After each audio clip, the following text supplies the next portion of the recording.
बच्चों, इस सेशन में हम लोग ये फॉर्मूला हम लोगों ने प्रीवियस सेशन में भी डिस्कस किया था। Limit x tends to 0 sine x upon x is 1। इसको फॉर्मूले की तरह आपको देखना है। Then limit of cos x when x tends to 0 is always 1। ठीक है। अब इसके बाद एक ये है limit x tends to 0 tan x upon tan x. ये वैल्यू भी 1 होती है। इसको देख लीजिए ऐसा क्यों होगा, क्योंकि टेन एक्स को हम लोग लिख सकते हैं sign x upon cos x. ये एक्स कॉपी किया है, फिर हम साइन एक्स अपॉन एक्स को एक साथ लिख लेंगे और 1 अपॉन कॉस एक्स को एक साथ लिखेंगे। And by the algebra of limit हम दोनों में अलग अलग लिमिट्स को लगा लेंगे। तो इससे limit x tends to 0 sine x upon x this is 1 and 1 upon limit x tends to 0 cos x. तो ये वैल्यू है, ये 1 अपॉन के नीचे ये वैल्यू 1 होगी। So overall our value is 1। Now we are going to start some questions from exercise 13.1, in which the first question, first we are taking the question number 3, limit of the function pi r square where r tends to 1। तो ये direct substitution से हो जाएगा। हम इसकी value क्या, पाई into 1 square that is pi. ये हो गया। अब इसके बाद हम लोग लेते हैं क्वेश्चन नंबर 8। 8 में क्या है, हमको जस्ट रैशनल फंक्शन की हमें लिमिट निकालनी है।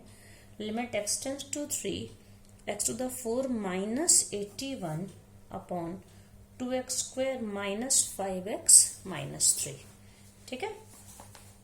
तो अब अगर हम इसमें x की वैल्यू को 3 रखते हैं, इस फंक्शन में x की वैल्यू 3 रखने पे आप देखिए x to the power 4 3 to the power 4 minus 81 और नीचे 2 into 3 square minus 5 into 3 minus 3। तो ये वैल्यू हम लोगों को क्या मिल रही है, 3 to the power 4 minus 81 that is 81 minus 81 और डिनोमिनेटर में 9 टू जा 18 माइनस 5 3 जा 15 माइनस 3। तो आप देख सकते हैं माइनस 15 माइनस 3 माइनस 18। तो ये 0 अपॉन 0 फॉर्म में आ जा रही है। अगर डायरेक्ट सब्स्टिट्यूशन कर रहे हैं तो इसलिए हम लोग इसमें डायरेक्ट x की वैल्यू 3 करके लिमिट नहीं निकालेंगे। अब हमें इसको इस फॉर्म में चेंज करना है कि हमारा डिनोमिनेटर से 0 हट जाए। ठीक है। तो इसको हम लोग पहले भी इस काम को कर चुके हैं, तो इसके हम फैक्टर्स बनाएंगे इसमें। तो ये क्या हो जाएगा, x to the power 4 limit x tends to 3 x to the power 4 minus 81 क्या हो जाएगा, ये by this is the difference of two squares x square minus 9 and x square plus 9। और नीचे इसको by splitting the middle term हम लोग अगर करते हैं तो इसके फैक्टर्स बनाने पे हम लोग क्या आ जाएंगे। ये काम आप लोग पहले भी कई बार कर चुके हैं, इसलिए मैं उसकी वर्किंग नहीं दिखा रही हूँ। x minus 3 2x plus 1। अब इसको फिर से स्प्लिट करेंगे। Limit x tends to 3 difference of two squares again x plus 3 and x minus 3 x square plus 9 और डिनोमिनेटर में है x minus 3 2x plus 1। तो आप देखिए ये कैंसिल हो गया। तो हम लोग के पास क्या बचे फंक्शंस, न्यूमरेटर में x plus 3 then x square plus 9 and here 2x plus 1। अब हम इसमें डायरेक्ट सब्स्टिट्यूशन कर देंगे तो क्या हो जाएगा, when x tends to 3 means 3 plus 3 3 square plus 9 upon 2 into 3 plus 1 that is 6 and into 9 plus 9 18 upon 2 3 6 plus 1 7। तो क्या 18 6 108 108 अपॉन 7 ये इसका आंसर हो जाएगा। हाँ, नेक्स्ट क्वेश्चन बच्चों देखिए, क्वेश्चन नंबर 13 थे ये। इसमें limit x tends to 0 sine ax upon bx। तो अभी हम लोगों ने जिस फॉर्मूले को डिस्कस किया है, यहाँ पे साइन के साथ जो एंगल है साइन ax है, अगर ये हमें उसी फॉर्म में मिल जाए तो हम इसमें फॉर्मूला लगा सकते हैं। So limit x tends to 0, एक तो b को हम लोग अभी यहाँ पे b को अलग से लिख लेते हैं, b इज इन डिनोमिनेटर। तो साइन ए एक्स अपॉन, अब यहाँ पे b को अलग कर लिया और ए एक्स, ए हमने डिनोमिनेटर में मल्टीप्लाई किया इसलिए न्यूमरेटर में भी ये मल्टीप्लाई हो जाएगा।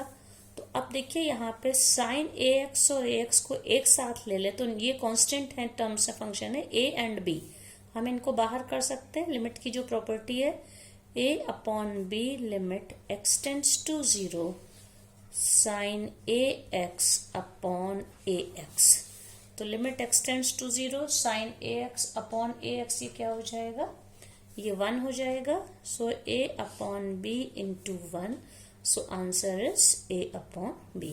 ये इस फंक्शन की लिमिट हो गई। इसी तरह से एक क्वेश्चन और हम लोग ले लेते हैं, that is question number 15।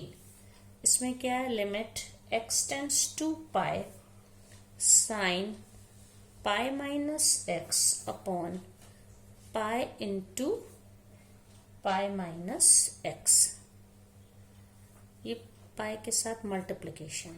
Okay, अब यहाँ पे हमें थोड़ा सा मॉडिफिकेशन करना पड़ेगा, साइन पाई माइनस एक्स, ठीक है।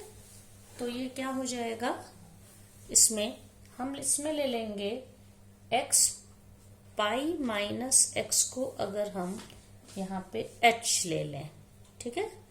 तो इससे क्या होगा, when x approaches pi, it is given in question, okay, when x approaches pi, तो h जैसे जैसे x पाई की ओर अप्रोच करेगा,